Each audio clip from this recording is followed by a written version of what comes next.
దేవునికి స్తోత్రం. ప్రియమైనటువంటి వారలారా, మీ అందరికీ ప్రభువైన యేసుక్రీస్తు నామమున నా యొక్క వందనాలు తెలియచేస్తా ఉన్నాను. అందరూ బాగున్నారు కదా? చాలా సంతోషం. ఈ విధంగా మీతో దేవుని యొక్క వాక్యాన్ని పంచుకొనడానికి దేవుడు నాకు అనుగ్రహించినటువంటి ఈ మంచి సమయాన్ని బట్టి దేవునికి నేను కృతజ్ఞతాస్తుతులు వందనాలు చెల్లిస్తూ ఉన్నాను.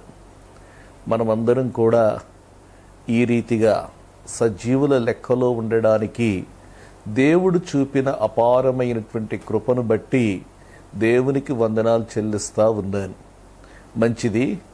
దేవుని యొక్క వాక్యములో నుండి కొన్ని మాటలు నేను మీకు తెలియచేస్తాను. పరిశుద్ధ గ్రంథం నుండి ద్వితీయోపదేశ కాండము గ్రంథం 4వ అధ్యాయం 4వ వచనాన్ని నేను చదువుతున్నాను. మీ దేవుడైన యెహోవాను హత్తుకొనిన మీరందరూ నేటి వరకు సజీవులయ్యున్నారు. ఎవరైతే దేవుడైన యెహోవాను హత్తుకున్నారో వారందరూ కూడా సజీవులుగా ఉన్నారు. అయితే కొందరు దేవునిని హత్తుకొనకుండా వారు దేనిని హత్తుకున్నారో 3వ వచనంలో చెప్పాడు. 3వ వచనం, బయల్పెయోరు విషయములో యెహోవా చేసిన దానిని మీరు కన్నులారా చూచితిరి గదా. బయల్పెయోరు వెంట వెళ్ళిన ప్రతి మనుష్యుని నీ దేవుడైన యెహోవా నీ మధ్యను ఉండకుండా నాశనము చేసెను. ప్రియులారా, ఈ 3వ వచనములో చూచినట్లయితే చాలామంది ప్రజలు నాశనమైనట్లుగా మనం చూస్తూ ఉన్నాం. వీరు నాశనం అవడానికి గల కారణం ఏంటంటే వారు బయల్పెయోరు వెంట వెళ్ళారు అనేటువంటి మాట మనం చూస్తూ ఉన్నాం. బయల్పెయోరు వెంట వెళ్ళిన ప్రతి మనుష్యుని నీ దేవుడైన యెహోవా నీ మధ్యను ఉండకుండా నాశనము చేసెను. ప్రియులారా, వీరు నాశనము చేయబడడానికి గల కారణం ఏంటంటే వీరు బయల్పెయోరు వెంట వెళ్ళారు. ఈ బయల్పెయోరు వెంట వెళ్ళడం అనేటువంటి మాటను గూర్చి కొన్ని సంగతులు నేను మీకు జ్ఞాపకం చేయాలని నేను ఉద్దేశిస్తూ ఉన్నాను. ఈ బయల్పెయోరును గూర్చి సంఖ్యాకాండము గ్రంథం 25వ అధ్యాయములో మనము చూస్తాం. 25వ అధ్యాయం 4వ వచనం, 3వ వచనం, అట్లు ఇశ్రాయేలీయులు బయల్పెయోరుతో కలుసుకొనినందున యెహోవా కోపము రవులుకొనెను. బయల్పెయోరుతో కలుసుకొనినందున దేవుని యొక్క కోపము ఇశ్రాయేలు ప్రజల మీదకి వచ్చింది. ఈ బయల్పెయోరు అనేటువంటి మాటను గూర్చి మనం ఆలోచిస్తే 2 మాటలు బయలు పెయోరు అనేటువంటి మాటలు మనము చూస్తూ ఉన్నాం. పెయోరు అనేటువంటి మాటకు అర్థం ఏంటంటే కొండ, ఉన్నతమైన ప్రదేశం. పెయోరు అనగా పెయోరు కొండ. రెండవది బయలు అనగా దేవుడు లేక ప్రభువు అనగా ఈ మాట యొక్క అర్థం ఏంటంటే కొండ మీద ఉన్న దేవుని వెంట మీరు వెళ్ళారు అనేటువంటి మాటను మనం అర్థం చేసుకోవాలి. వీరు నశించిపోవడానికి గల కారణం ఏంటంటే సజీవుడైనటువంటి దేవునిని విడిచిపెట్టారు. జీవము గలవాడు పరిశుద్ధుడు అయినటువంటి దేవునిని విడిచిపెట్టారు. వారు దేవునిని విడిచిపెట్టి కొండ దేవుడు వెంట వారు వెళ్ళినట్లుగా మనం చూస్తూ ఉన్నాం. ఈ సందర్భాన్ని ముందుగా మనము జ్ఞాపకం చేసుకుందాం. సందర్భాన్ని మనం జ్ఞాపకం చేసుకుంటే దేవుని ప్రజలైనటువంటి ఇశ్రాయేలీయులు అరణ్య యాత్రలో ఉన్నారు. ఈ అరణ్య యాత్రలో ఉంటూ ఉన్నటువంటి సమయంలో వారు ఒక్కొక్క దేశాన్ని జయించుకుంటూ వచ్చారు. జయించుకుంటూ వచ్చిన తర్వాత వారు మోయాబు మరి సరిహద్దు ప్రాంతములకు వచ్చారు. 22వ అధ్యాయాన్ని మనము చూచినట్లయితే ఈ అధ్యాయములో కొన్ని మాటలు మనం గమనించగలం. 22వ అధ్యాయం 3వ వచనం చూడండి. జనము విస్తారముగానున్నందున మోయాబీయులు వారిని చూచి మిక్కిలి భయపడిరి. మోయాబీయులు ఇశ్రాయేలీయులకు జంకిరి. కారణం ఏంటంటే 2వ వచనములో వ్రాయబడి ఉంది, సిప్పోరు కుమారుడైన బాలాకు ఇశ్రాయేలీయులు అమోరీయులకు చేసినదంతయు చూచెను. ప్రియులారా, అప్పటికే వారు అమోరీయుల రాజు అయినటువంటి ఓగును, అలాగే మరి సీహోనును, బాషాను రాజు అయినటువంటి ఓగును జయించుకొని వారు ప్రయాణం ముందుకు వెళుతూ ఉన్నారు. మోయాబు పరిసర ప్రాంతాలకు వచ్చారు. మోయాబు పరిసర ప్రాంతములకు వచ్చినప్పుడు మోయాబు రాజు చాలా భయపడ్డాడు. ఇంత విస్తారమైనటువంటి జనాంగమును నేను ఓడించలేను, నా ప్రజలు ఓడించలేరు అని చెప్పి అతడు గ్రహించి ఈ ప్రజలను అనగా ఇశ్రాయేలు ప్రజలను శపించడానికి మరి బిలాము అనేటువంటి ప్రవక్తను పిలిపించుకున్నట్లుగా మనము చూస్తూ ఉన్నాం. 6వ వచనం చదివితే ఈ మాట కనబడుతుంది, కాబట్టి నీవు దయచేసి వచ్చి నా నిమిత్తము ఈ జనమును శపించుము, వారు నాకంటే బలవంతులు, వారిని హతము చేయుటకు నేను బలముందుదునేమో, అప్పుడు నేను ఈ దేశములో నుండి వారిని తోలివేయదును. ఏలయనగా నీవు దీవించువాడు దీవింపబడుననియు శపించువాడు శపింపబడుననియు నేనెరుగుదును. బిలాముకు కబురు పంపాడు. బిలాము ప్రవక్త. బిలాము ఎవరినైతే శపిస్తాడో వారు శపింపబడతారు, ఎవరినైతే దీవిస్తాడో వారు దీవింపబడతారు. బాహుబలముతో ఈ యొక్క ప్రజలైనటువంటి ఇశ్రాయేలీయులను నేను జయించలేను కాబట్టి వీరు శపింపబడాలి అనేటువంటి ఉద్దేశంతో బిలామును పిలిపించుకున్నాడు. అయితే 3 పర్యాయాలు దేవుడేం చేశాడంటే బిలాము యొక్క శాపవచనాన్ని ఆశీర్వచనముగా మార్చేశాడు. బిలాము యొక్క శాపవచనాలు ఆశీర్వచనములుగా మార్చబడ్డాయి.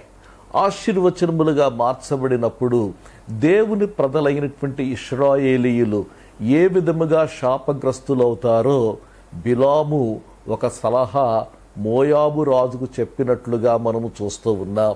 బిలాము చెప్పినటువంటి సలహా ఏంటంటే, దేవుని ప్రజలైనటువంటి ఇశ్రాయేలీయులు వారు శాపగ్రస్తులు కావాలంటే వారి మధ్యకు మోయాబు స్త్రీలను పంపించమని చెప్పాడు. ఎప్పుడైతే దేవుని ప్రజలైనటువంటి ఇశ్రాయేలీయులు ఈ మోయాబీయురాండ్రతో వ్యభిచారము చేస్తారో అప్పుడు వారు దేవుని దృష్టికి శాపగ్రస్తులవుతారు అనేటువంటి ఉపాయము చెప్పినట్లుగా మనం చూస్తూ ఉన్నాం. సంఖ్యాకాండము గ్రంథం 31వ అధ్యాయం 16వ వచనము నేను చదువుతూ ఉన్నాను.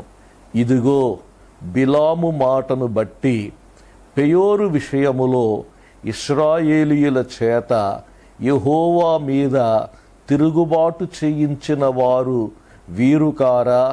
అందుచేత యెహోవా సమాజములో తెగులు పుట్టియుండెను గదా. ఈ మాటల్లో మనం గమనించినట్లయితే బిలాము యొక్క సలహా చేత, బిలాము మాటను బట్టి మరి మోయాబు రాజు ఏం చేశాడంటే మోయాబు రాండ్రను ఇశ్రాయేలీయుల మధ్యకు పంపించాడు. ఈ మోయాబు స్త్రీలు వెళ్ళి వారిని ఏం చేశారంటే విగ్రహ పూజకు వారిని ఆహ్వానించారు. విగ్రహ పూజతో పాటు ఆ విగ్రహ పూజ దగ్గర ఆ విగ్రహములకు అర్పింపబడినటువంటి ఆహార పదార్థములను అక్కడే వారు భుజించేవారు.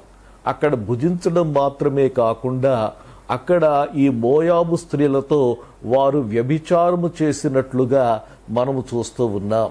ఇది ఈ కనానీయుల దేవత లేకపోతే మోయాబీయుల మతములో ఇది ఒక జరిగేటువంటి ప్రక్రియ. ఇది ప్రియులారా, ఒకసారి జ్ఞాపకం చేసుకున్నట్లయితే ఇలాంటి ప్రక్రియలు దేవుని ఎరుగని ప్రజల మధ్య నేటి దినాల్లో కూడా ఉన్నట్లుగా మనము గమనిస్తూ ఉన్నాం. పండుగల పేరట మరి బల్యర్పణలు, పండుగల పేరట విందులు వినోదములు, పండుగల పేరట మరి లైంగిక విశృంఖలత్వం, ఇలాంటివన్నీ కూడా మనం కూడా ఈ రోజుల్లో కూడా చూస్తూ ఉన్నాం. ఆ రోజుల్లో కూడా ఇదే జరిగింది. ఈ మోయాబురాండ్రు ఏం చేశారంటే ఇశ్రాయేలు పురుషులను వారు తమ యొక్క దేవతల బలులకు ఆహ్వానించారు. దేవతల బలులకు ఆహ్వానించడం మాత్రమే కాకుండా బలి ఇచ్చిన వాటిని అక్కడే భుజించి వారు మరి వ్యభిచారము చేసినట్లుగా మనము చూస్తూ ఉన్నాం.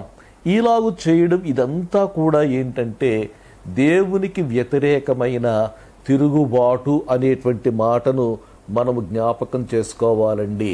తిరుగుబాటు.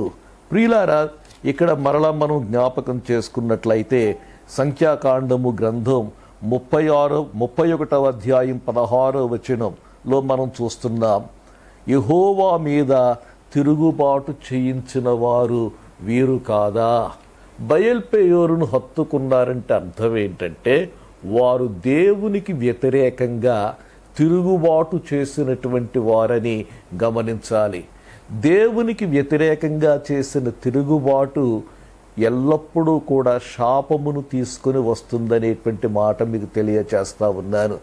మనం ఇక్కడ గమనించినట్లయితే దేవునికి విరోధంగా వారు తిరుగుబాటు చేశారు.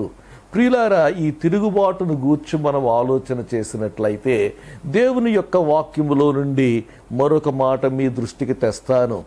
పరిశుద్ధ గ్రంథం నుండి యెహోషువ గ్రంథానికి వద్దాం. యెహోషువ గ్రంథం 22వ అధ్యాయములో ఈ మాటను మీకు తెలియచేస్తా ఉన్నాను. 22వ అధ్యాయం 16వ వచనాన్ని నేను చదువుతూ ఉన్నాను. యెహోవా సర్వ సమాజపు వారు చెప్పుచున్నదేమనగా, నేడు బలిపీఠమును కట్టుకొని నేడే యెహోవాను అనుసరించుట మాని ఇశ్రాయేలీయుల దేవుని మీద మీరేలా తిరుగుబాటు చేయుచున్నారు? పెయోరు విషయములో మనము చేసిన దోషం మనకు చాలదా? అందుచేత యెహోవా సమాజములో తెగులు పుట్టెను గదా. నేటి వరకు మనము దాని నుండి పవిత్రపరచుకొనక ఉన్నాము అనేటువంటి మాటను ఇక్కడ మనం చూస్తూ ఉన్నాం. ప్రియులారా, ఇక్కడ మనం గమనించినట్లయితే దేవుని ప్రజలైనటువంటి ఇశ్రాయేలీలు తిరుగుబాటు చేశారనేటువంటి మాట మనం ఇక్కడ గమనిస్తూ ఉన్నాం. ఎలాగూ తిరుగుబాటు చేశారు అని మనం ఆలోచన చేసినట్లయితే వారు చేసిన తిరుగుబాటు ఏంటంటే మరొక బలిపీఠమును కట్టినట్లుగా మనము గమనిస్తూ ఉన్నాం. ఎవరనగా రూబేనీయులు, గాదీయులు, మనష్షే అర్ధగోత్రపు వారు ఏం చేశారంటే మరి యోర్దాను దగ్గర ఒక బలిపీఠమును కట్టిరి అనేటువంటి మాట మనము చూస్తూ ఉన్నాం. దేవునికి వ్యతిరేకంగా వారు తిరుగుబాటు చేశారు అని ఇక్కడ వాక్యములో వ్రాయబడి ఉంది. కాబట్టి వీరు తిరుగుబాటు చేశారు. ఈ తిరుగుబాటు దేవునికి కోపము పుట్టించినట్లుగా మనము చూస్తూ ఉన్నాం. నిజమైన దేవునిని ఆరాధించుటకు బదులు మనము చేతులతో చేయబడినటువంటి వాటిని ఆరాధించడం కానీ, దేవుడు దేనినైతే వద్దని చెప్పాడో ఆ పని చేయడం కానీ, ఇదంతా కూడా ఏంటంటే దేవునికి విరోధముగా చేసిన తిరుగుబాటు అని మనము గమనించాలి. దేవుని ప్రజలైనటువంటి ఇశ్రాయేలీయులు తిరుగుబాటు చేశారు. సజీవుడైనటువంటి దేవుని హత్తుకొనవలసినటువంటి వారు బయల్పెయోరును హత్తుకున్నారు, బయల్పెయోరును వెంబడించారు అనేటువంటి మాట గమనిస్తున్నాం. బయల్పెయోరు అనగా కొండ దేవుడు, కొండకు పరిమితమైనటువంటి దేవుడు. ప్రియులారా, ఒక ప్రశ్న మిమ్మల్ని అడుగుతూ ఉన్నాను. ఒకవేళ నీవు బయల్పెయోరు వంటి దానిని నీ వెంబడిస్తూ ఉన్నట్లయితే మరి ఆ వెంబడించినటువంటి ప్రజలు దేవునికి కోపమును పుట్టించినట్లుగా మనము చూస్తూ ఉన్నాం. బయల్పెయోరును కలుసుకున్న వీరంతా కూడా నాశనమయ్యారనేటువంటి మాట మనం చూస్తూ ఉన్నాం. దేవుని యొక్క వాక్యములో నుండి ఈ తిరుగుబాటును గూర్చి మరొక మాట జ్ఞాపకం చేస్తాను. నేను పరిశుద్ధ గ్రంథం నుండి యెషయా గ్రంథం 1వ అధ్యాయాన్ని నేను మీకు తెలియచేస్తా ఉన్నాను. 1వ అధ్యాయంలో వ్రాయబడినటువంటి మాటలు. యెషయా గ్రంథం 1వ అధ్యాయం 1వ అధ్యాయంలో మనం చూసినట్లయితే 5వ వచనాన్ని నేను చదువుతూ ఉన్నాను. నిత్యము తిరుగుబాటు చేయొచ్చు, మీరేల ఇంకను కొట్టబడుదురు. తిరుగుబాటు శిక్షార్హమైనది అనేటువంటిది గమనించాలి. నిత్యము తిరుగుబాటు చేయొచ్చు, మీరేల ఇంకను కొట్టబడుదురు. ఎవరు కొడుతున్నారు అనేటువంటి ప్రశ్న మనం ఆలోచించాలండి. ఎవరు కొడుతున్నారు అని మనం ఆలోచిస్తే దేవుడు కొడుతున్నాడు అనేటువంటి సంగతి మీకు జ్ఞాపకం చేస్తా ఉన్నాను. దేవుని యొక్క వాక్యములో మనం గమనించినట్లయితే పాత నిబంధన కాలములో అన్ని రోగముల కంటే కూడా చాలా భయంకరమైనటువంటి రోగం ఏమిటంటే కుష్ఠరోగం. కుష్ఠరోగం చాలా భయంకరమైనటువంటిదని దేవుని యొక్క వాక్యంలో మనం చూస్తాం. ఈ కుష్ఠరోగి అనేటువంటి వాడు పాళెము వెలుపల ఉండాలి. కుష్ఠరోగి అనేటువంటి వాడు తన పై పెదవి కప్పుకోవాలి. కుష్ఠరోగి అనేటువంటి వాడు తన తల విరియబోసుకోవాలి. కుష్ఠరోగి అనేటువంటి వాడు అపవిత్రుడను అపవిత్రుడను అని కేకలు పెట్టాలి, దూరముగా ఉండాలి. ఇది కుష్ఠరోగిని గూర్చినటువంటి మాటలు పాత నిబంధనలో చెప్పబడ్డాయి. ఈ కుష్ఠరోగము అనేటువంటి మాటకు హెబ్రీ భాషలో వ్రాయబడినటువంటి మాట ఏంటంటే చమార్ అనేటువంటి మాట వ్రాయబడింది. చమార్ అనగా అర్థం ఏంటంటే దెబ్బ, దేవుడు కొట్టిన దెబ్బ అని అర్థం. చమార్ అనగా దెబ్బ. తన యొక్క ఒంటి మీదనున్నటువంటి శరీరం మీద ఉన్నటువంటి చర్మ వ్యాధి దేవుడు కొట్టిన దెబ్బ అని ఆ రోజుల్లో ప్రజలు గ్రహించారు. కాబట్టి ఒక మాట జ్ఞాపకం చేస్తూ ఉన్నాను. అవును, తిరుగుబాటు మరి దెబ్బలకు అర్హమైనటువంటి పాపము అనేటువంటిది నేను మీకు తెలియచేస్తా ఉన్నాను. దేవుని ప్రజలైనటువంటి ఇశ్రాయేలీయులు బయల్పెయోరుతో కలుసుకొనడం అనేటువంటిది, కొండ దేవుని వెంట వెళ్ళడం అనేటువంటిది, అది ఏంటో తెలుసా? దేవునిపై తిరుగుబాటు. వారు తిరుగుబాటు చేశారు. ఆ తిరుగుబాటు వలన దేవుని యొక్క కోపమునకు గురి అయినట్లుగా మనం చూస్తూ ఉన్నాం. ఈ వాక్యములో మనం చూస్తున్నాం, నిత్యము తిరుగుబాటు చేయొచ్చు, మీరేల ఇంకను కొట్టబడుదురు.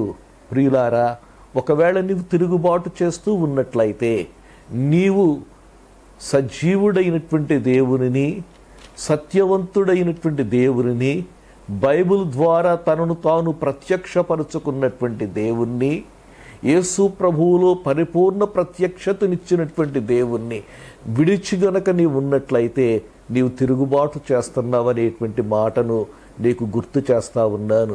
నిత్యము తిరుగుబాటు చేయొచ్చు, మీరేల ఇంకను కొట్టబడుదురు. ప్రతి వాడును నడినెత్తిని వ్యాధి కలిగి ఉన్నాడు. నడినెత్తిని వ్యాధి కారణం ఏంటో తెలుసా? తిరుగుబాటు. ఇంకా అంటున్నాడు, ప్రతి వాని గుండె బలహీనమాయను. ఈ రోజుల్లో మనం చూస్తున్న చాలామంది హార్ట్ పేషెంట్స్ని మనం చూస్తున్నాం. గుండె బలహీనమాయను. కారణం ఏంటో తెలుసా? తిరుగుబాటు. తిరుగుబాటు. ఇంకను మనం చూస్తే అరికాలు మొదలుకొని తల వరకు స్వస్థత కొంచెమైనను లేదు. దీనంతటికి కారణం ఏంటంటే తిరుగుబాటు. ప్రియులారా, ఈ తిరుగుబాటు అనేటువంటిది సోదె చెప్పుట అనేటువంటి పాపముతో సమానమని దేవుని యొక్క వాక్యములో వ్రాయబడి ఉంది. 2వ సమూయేలు గ్రంథంలో వ్రాయబడినటువంటి మాటను మీకు తెలియచేస్తా ఉన్నాను. 1 సమూయేలు గ్రంథం 15వ అధ్యాయం, 15వ అధ్యాయంలో వ్రాయబడినటువంటి మాటను మీకు తెలియచేస్తా ఉన్నాను. 23వ వచనం, తిరుగుబాటు చేయుట సోదె చెప్పుటయను పాపముతో సమానము. తిరుగుబాటు చేయుట సోదె చెప్పుటయను పాపముతో సమానము. మూర్ఖతను అగపరచుట మాయా విగ్రహము గృహదేవతలను పూజించుటతో సమానము అని ఇక్కడ దేవుని యొక్క వాక్యము తెలియచేస్తా ఉంది. తిరుగుబాటు చేసిన వాడు ఎవరు అనేటువంటి మాటను మనం ఆలోచిస్తే, రాజైనటువంటి సౌలును గూర్చి చెప్పినటువంటి మాటలు, దేవుడు చెప్పినటువంటి మాటను వినలేదు, దేవుడు చెప్పినటువంటి మాటను వినకుండా గైకొనకుండా మరి అతడు చేసినటువంటి పని ఏంటంటే తన స్వంత ఆలోచన చొప్పున అతడు నడుచుకున్నట్లుగా మనం చూస్తూ ఉన్నాం. తిరుగుబాటు చేయుట ఏమిటనగా మరి సోదె చెప్పుట అనేటువంటి పాపముతో సమానము అని మనము దేవుని యొక్క వాక్యములో మనము చూస్తూ ఉన్నాం. కాబట్టి దేవునికి అది హేయమైనటువంటిది అని కూడా మనము గమనించాలండి. చూడండి, ద్వితీయోపదేశ కాండము గ్రంథం 18వ అధ్యాయం 9వ వచనములో ఈ మాటలు మనం చూస్తున్నాం. నీ దేవుడైన యెహోవా నీకిచ్చుచున్న దేశమున నీవు ప్రవేశించిన తరువాత ఆ జనముల నీవు నేర్చుకొనకూడదు హేయ కృత్యము.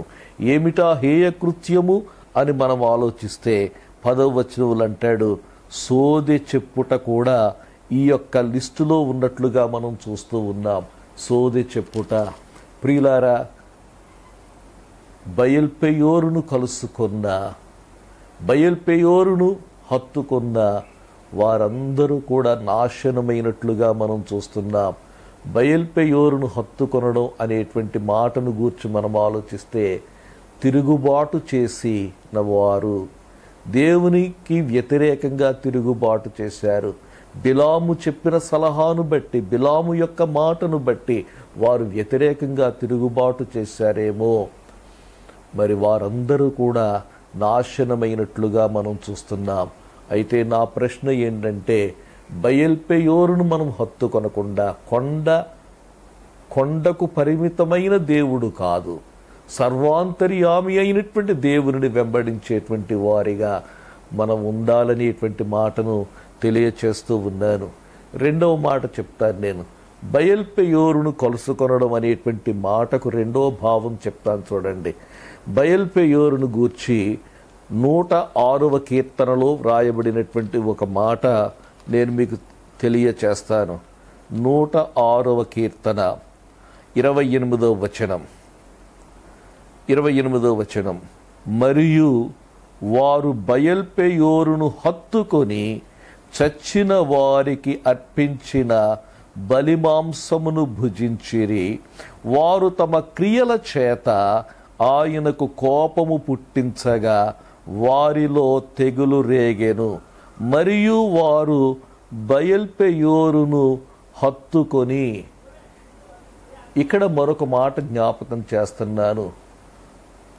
బయల్పెయోరును కలుసుకొని లేక బయల్పెయోరుతో చేరి అనేటువంటి మాటను గమనించాలి.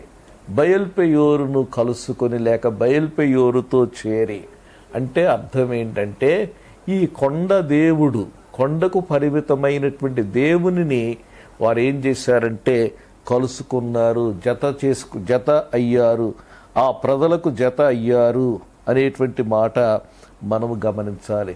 వారితో కలిసి వారు ఏం చేశారంటే మరి దేవునికి వ్యతిరేకంగా మరి క్రియలు చేసినట్లుగా మనం చూస్తున్నాం. వారు తమ క్రియల చేత ఆయనకు కోపము పుట్టించారు. ఈ బయల్పెయోరును కలుసుకున్నటువంటి వారు దేవుని మీద తిరుగుబాటు చేశారు. వీరు చేసినటువంటి క్రియలు ఏమిటో మనం చూద్దాం. బయల్పెయోరును హత్తుకున్నారు, చచ్చిన వారికి అర్పించిన బలిమాంసమును భుజించిరి. చచ్చిన వారికి అంటే అర్థం ఏంటంటే, జీవము లేని వాటికి అర్పించిన బలిమాంసము.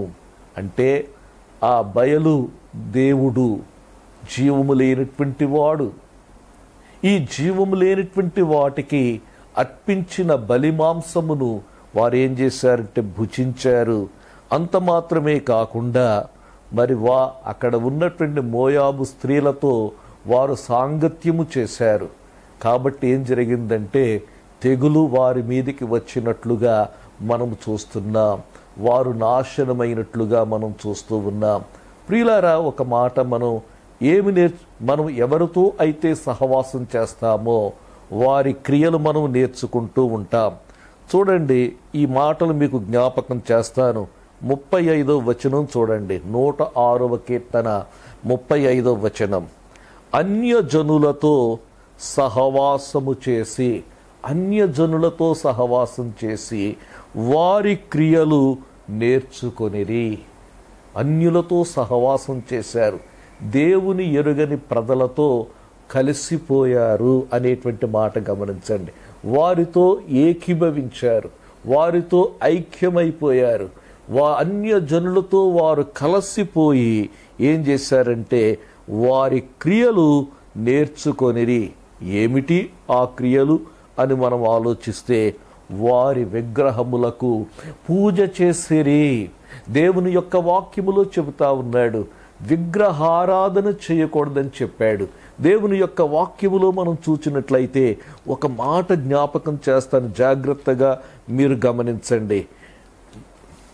ద్వితీయోపదేశ కాండము గ్రంథం 4వ అధ్యాయం 16వ వచనం చదువుతున్నాను చూడండి.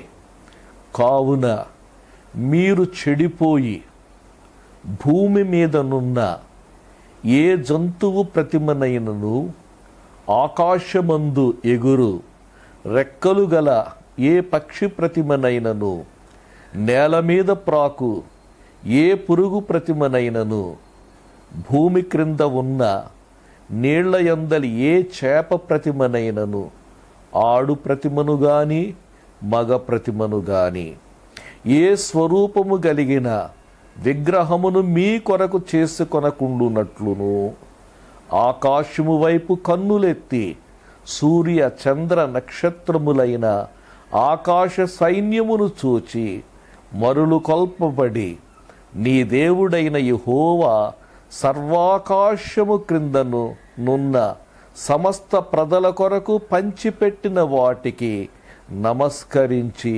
పూజింపకుండునట్లు మీరు బహు జాగ్రత్త పడుడి. చాలా జాగ్రత్తగా ఉండండి. మీరు విగ్రహారాధన చేస్తారేమో, ఏ ప్రతిమనైన ఏ స్వరూపము కలిగిన ప్రతిమనైనను మీరు ఆరాధిస్తారేమో, ఏ ప్రతిమను మీరు ఆరాధించకూడదు అని చెప్పాడు. అయితే వీరు చేసినటువంటి పని ఏంటంటే వారి విగ్రహములకు పూజ చేసిరి. అవి వారికి ఉరి ఆయను. మరొక మాట మీకు జ్ఞాపకం చేస్తాను. యెషయా గ్రంథంలో వ్రాయబడినటువంటి మాట, 2వ అధ్యాయం, యెషయా గ్రంథం 2వ అధ్యాయంలో వ్రాయబడినటువంటి మాట, 6వ వచనం నేను చదువుతున్నాను. యాకోబు వంశమగు ఈ జనము తూర్పున నుండిన జనుల సంప్రదాయములతో నిండుకొని ఉన్నారు. వారు ఫిలిస్తీయుల వలె మంత్ర ప్రయోగము చేయుదురు, అన్యులతో సహవాసము చేయుదురు గనుక నీవు వారిని విసర్జించి ఉన్నావు. వారు ఏం చేస్తున్నారంటే అన్యులతో కలసిపోయారు. అన్యులతో కలసిపోయి వారి క్రియలు వీరు నేర్చుకున్నారు అనేటువంటి మాటను మనం గమనిస్తూ ఉన్నాం. వారి యొక్క ప్రత్యేకతను వారు పోగొట్టుకున్నారు. మరొక మాట మీకు జ్ఞాపకం చేస్తాను. హోషేయ గ్రంథం 7వ అధ్యాయం 8వ వచనాన్ని నేను చదువుతున్నాను. ఎఫ్రాయిము అన్యజనులతో కలిసిపోయెను. ఎఫ్రాయిము ఎవరును త్రిప్పివేయని అప్పము వంటి వాడాయెను. అన్యజనులు అతని బలమును మృంగివేసినను అతనికి తెలియకపోయెను. కలిసిపోయాడు, అన్యులతో కలిసిపోయాడు, బయల్పెయోరుతో కలిసిపోయారు, తిరుగుబాటు చేశారు. కలిసిపోయి ఏం చేశారంటే వారి క్రియలు వీరు నేర్చుకున్నారు. ఏమిటే వారి యొక్క క్రియలు? విగ్రహారాధన. వారి యొక్క క్రియలు ఏమిటి? చచ్చిన వాటికి అర్పింపబడిన భోజనము తినడం. వారి క్రియలు ఏమిటి? వ్యభిచార క్రియలు వారు నేర్చుకున్నారు. అవి వారికి ఉరి అయ్యాయి. బయల్పెయోరును కలుసుకున్న ప్రతివాడు కూడా నాశనమయ్యాడు అనేటువంటి మాటను మనము చూస్తూ ఉన్నాం. మూడవ మాట జ్ఞాపకం చేస్తాను. హోషేయ గ్రంథం 9వ అధ్యాయం 10వ వచనం. అయితే వారు బయల్పెయోరు నొద్దకు వచ్చి ఆ లజ్జాకరమైన దేవతకు తమ్మును తాము అప్పగించుకొనిరి. తాము మోహించిన దాని వలనే వారు హేయులైరి. ప్రియులారా, మూడవదిగా బయల్పెయోరును కలుసుకున్నారు. బయల్పెయోరు వెంట వెళ్ళారంటే ఆ లజ్జాకరమైన దేవతకు తమ్మును తాము అప్పగించుకొనిరి అనేటువంటి మాట ఇక్కడ మనం చూస్తున్నాం. వారు తమ్మును తాము ఆ దేవతకు అప్పగించుకున్నారు. దేవతకు అప్పగించుకున్నారేమో, వారు దేవునికి హేయులైనట్లుగా మనము చూస్తున్నాం. దేవునికి ప్రియమైనటువంటి పిల్లలుగా ఉండవలసినటువంటి వారు, దేవునికి ఇష్టలుగా ఉండవలసినటువంటి వారు, వారు తమ్మును తాము ఆ యొక్క లజ్జాకరమైనటువంటి దేవతకు అప్పగించుకున్నారు అనేటువంటి మాట మనం చూస్తూ ఉన్నాం. ప్రియమైనటువంటి దేవుని బిడ్డలారా, నా ప్రశ్న, నీవు ఎవరికి అప్పగించుకున్నావు? నీ జీవితాన్ని నీవు ఎవరికి అప్పగించుకున్నావు? దేవుని వాక్యములో ఒక మాట ఉంది. ఈ మాట జ్ఞాపకం చేస్తాను నేను. రోమీయులకు రాసిన పత్రిక 12వ అధ్యాయములో వ్రాయబడినటువంటి మాట నేను చదువుతూ ఉన్నాను. 12వ అధ్యాయం 1వ వచనం. కాబట్టి సహోదరులారా, పరిశుద్ధమును దేవునికి అనుకూలమునైన సజీవ యాగములుగా మీ శరీరములను ఆయనకు సమర్పించుకొనుడని దేవుని వాత్సల్యమును బట్టి మిమ్మును బతిమాలుకొనుచున్నాను. ఇట్టి సేవ మీకు యుక్తమైనది. ఇట్టి సేవ మీకు యుక్తమైనది. కాబట్టి మనలను మనము సజీవుడైనటువంటి దేవునికి అప్పగించుకోవాలి అనేటువంటి సంగతి నేను మీకు తెలియచేస్తా ఉన్నాను. దేవునికి అప్పగించుకోండి. రోమాపత్రిక 6వ అధ్యాయం 13వ వచనములో 2వ భాగాన్ని నేను చదువుతున్నాను. మిమ్మును మీరే దేవునికి అప్పగించుకొనుడి, మీ అవయవములను నీతి సాధనములుగా దేవునికి అప్పగించుకొనుడి. కాబట్టి దేవునికి మనలను మనం అప్పగించుకొనవలసినటువంటి వారమై ఉంటున్నాం. బయల్పెయోరు వెంట వెళ్ళిన వారు ఏం చేశారంటే లజ్జాకరమైనటువంటి దేవతకు తమ్మును తాము అప్పగించుకొని దేవునికి హేయులయ్యారు. సోదరి సోదరులారా, మనమైతే దేవునికి మనలను మనము అప్పగించుకోవాలి అని మీకు తెలియచేస్తా ఉన్నాను. మరొక మాట ఈ సందర్భంగా నేను చెప్తాను. బయల్పెయోరు వెంట వెళ్ళడం అంటే పేతురు వ్రాసిన 2వ పత్రికలో ఈ మాట మీకు జ్ఞాపకం చేస్తాను. పేతురు వ్రాసిన 2వ పత్రిక 2వ అధ్యాయములో వ్రాయబడినటువంటి మాట 15వ వచనం. తిన్నని మార్గమును విడచి బెయోరు కుమారుడైన బిలాము పోయిన మార్గమును బట్టి త్రోవ తప్పిపోయిరి. తిన్నని మార్గమును విడిచిపెట్టి బెయోరు కుమారుడైన బిలాము పోయిన మార్గము, లేక బిలాము తెలియచేసిన మార్గము. ఏ మార్గం గుండా మనం వెళుతూ ఉన్నాం? బయల్పెయోరు వెంట వెళ్ళడం అంటే మరి బిలాము తెలియచేసిన మార్గమున వెళ్ళడమని మనం అర్థం చేసుకోవాలండి. మరి ఏ మార్గము గుండా మనం వెళుతున్నాం? నాశనకరమైనటువంటి మార్గము గుండా మనం వెళుతున్నామా? ఒకసారి మనం ఆలోచన చేద్దాం. ఏ మార్గము గుండా మనం వెళుతూ ఉన్నాం? దేవుడు మన కొరకు ఏర్పరిచిన ఒక మార్గం ఉందండి. ఆ మార్గము గుండానే మనము దేవుని యొద్దకు రావలసిన వారమై ఉంటూ ఉన్నాం. ఈ మాట మీకు తెలియచేస్తాను. నేను ముగింపులోనికి వస్తాను. పరిశుద్ధ గ్రంథం నుండి హెబ్రీలకు రాసిన పత్రిక 10వ అధ్యాయములో 19వ వచనాన్ని నేను చదువుతున్నాను. సహోదరులారా, యేసు మన కొరకు ప్రతిష్ఠించిన మార్గము అనగా నూతనమైనదియు జీవము గలదియు నైన ఆయన శరీరమును తెర ద్వారా ఏర్పరచబడినదియు నైన మార్గమున ఆయన రక్తము వలన పరిశుద్ధ స్థలమందు ప్రవేశించుటకు మనకు ధైర్యము కలిగి ఉన్నది. ఈ వాక్యములో వ్రాయబడి ఉంది.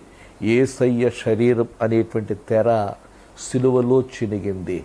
యేసయ్య తెర చినిగింది కాబట్టి నీవు నేను కూడా పరిశుద్ధుడైనటువంటి దేవదేవుని సన్నిధిలోనికి మనం వెళ్ళగలుగుతూ ఉన్నాం. దేవునికి వందనాలు. బయల్పెయోరు వెంట వెళ్ళిన ప్రతి మనుష్యుడు కూడా నాశనమయ్యాడు. యెహోవాను హత్తుకొన్న వారంతా కూడా జీవము గలవారుగా ఉన్నారు. ఎవరి వెంట వెళుతున్నాం? ఎవరిని హత్తుకొని ఉన్నాం? ఎవరి క్రియలు మనము నేర్చుకుంటూ ఉన్నాం అనేది ప్రశ్న. దేవుడు ఈ మాటలను దీవించునుగాక. ఆమేన్.